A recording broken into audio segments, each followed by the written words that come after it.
Dans cette présentation, nous allons étudier l'emploi du participe présent. Le participe présent peut être employé avec une préposition « en », dans ce cas, il s'agit du gérondif, ou bien tout seul, sans préposition. Considérons d'abord les cas de l'emploi du gérondif « en » plus participe présent. Notons que le gérondif a toujours le même sujet que le verbe principal. Nous marchons en rêvant. Nous est le sujet du verbe marcher et aussi du gérondif en rêvant. Nous pouvons transformer cette phrase en deux propositions. Nous marchons et nous rêvons en même temps.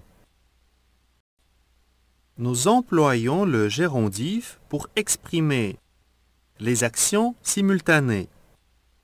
En dînant, nous écoutons la radio. L'action exprimée par le gérondif en dînant se produit en même temps que celle du verbe principal. Nous écoutons. Le gérondif peut être précédé de tout qui sert à souligner la simultanéité et la continuité.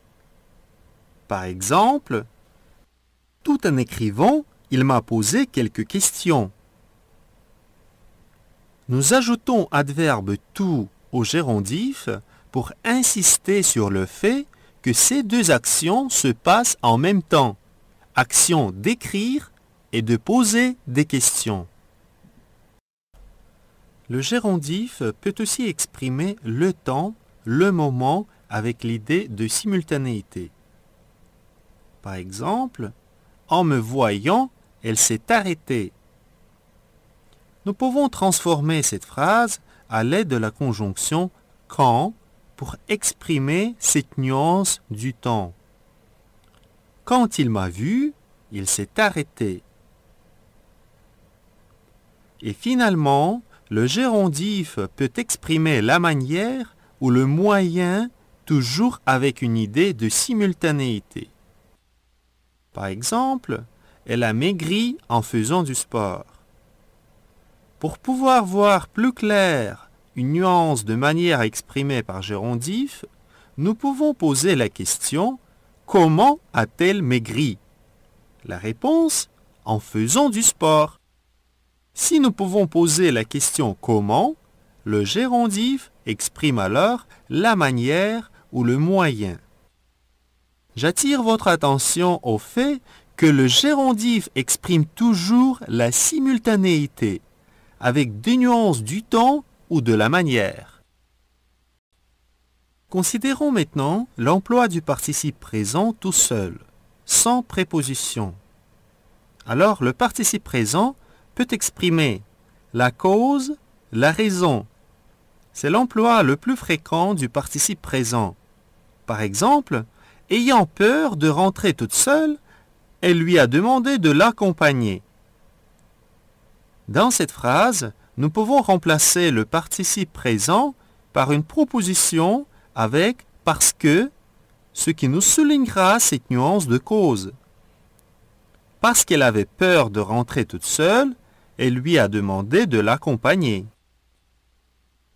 Le participe présent peut aussi exprimer une action antérieure. Par exemple, prenant son imperméable, il est parti. L'action du participe présent prenant est antérieure par rapport à l'action du verbe principal est parti. Nous pouvons transformer aussi le participe présent à l'aide d'une conjonction après que. Après qu'il a pris son imperméable, il est parti.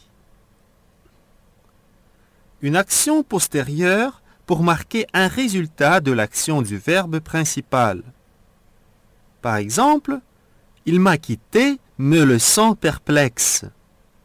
Le résultat de l'action « il m'a quitté » est exprimé dans le participe présent « me laissant perplexe ». Nous pouvons dire aussi « il m'a quitté », ce qui m'a laissé perplexe. Donc nous avons un résultat. Le participe présent peut aussi exprimer une action simultanée à une action principale.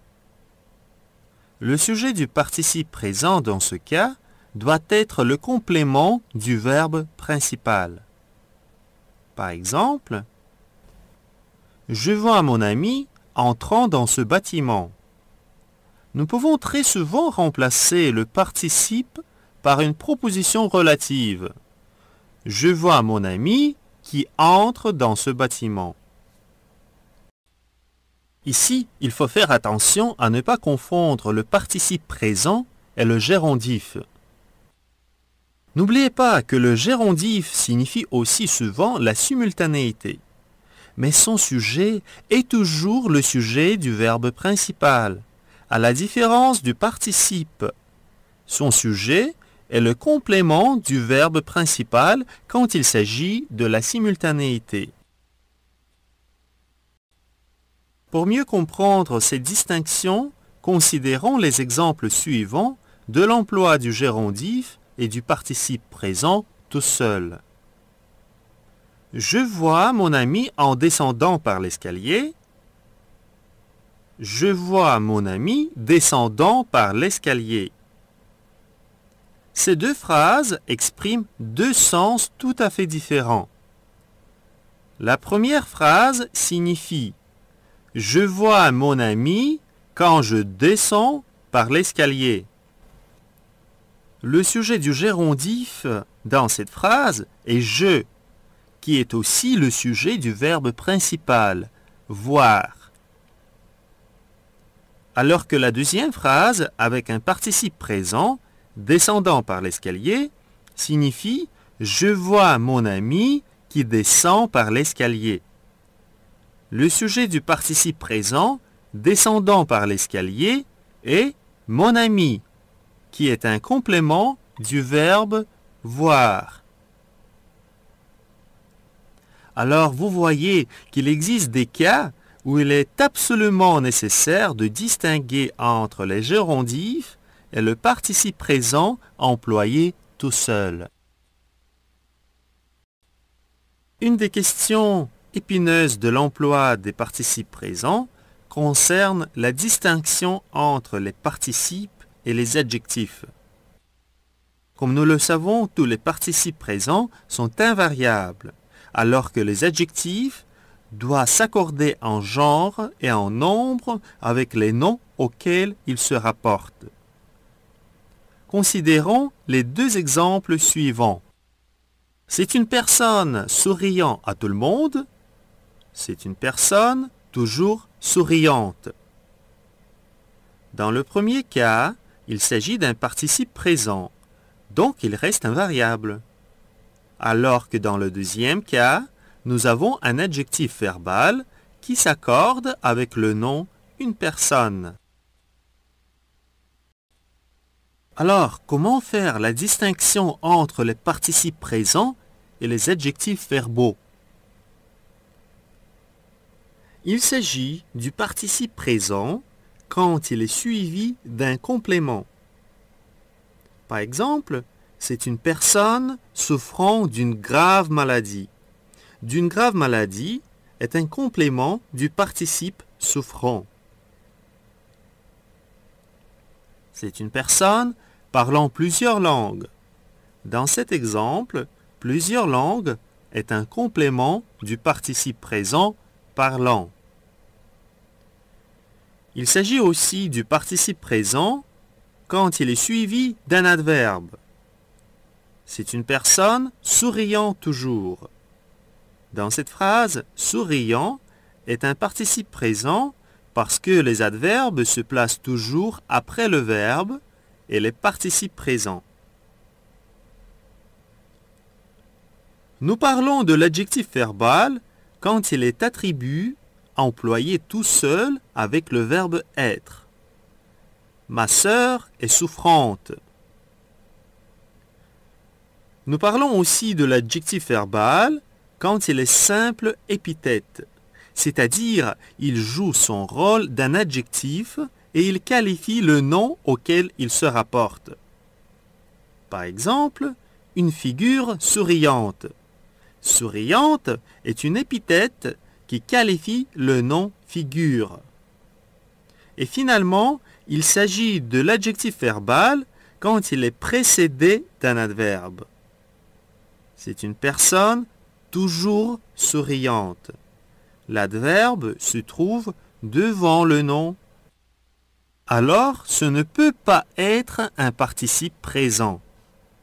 Je vous rappelle encore une fois que tous les participes présents sont invariables. Donc, il n'y a pas d'accord. Alors que les adjectifs s'accordent en genre et en nombre avec les noms auxquels ils se rapportent. Dans vos manuels, observez aussi les différences orthographiques du participe présent et de l'adjectif.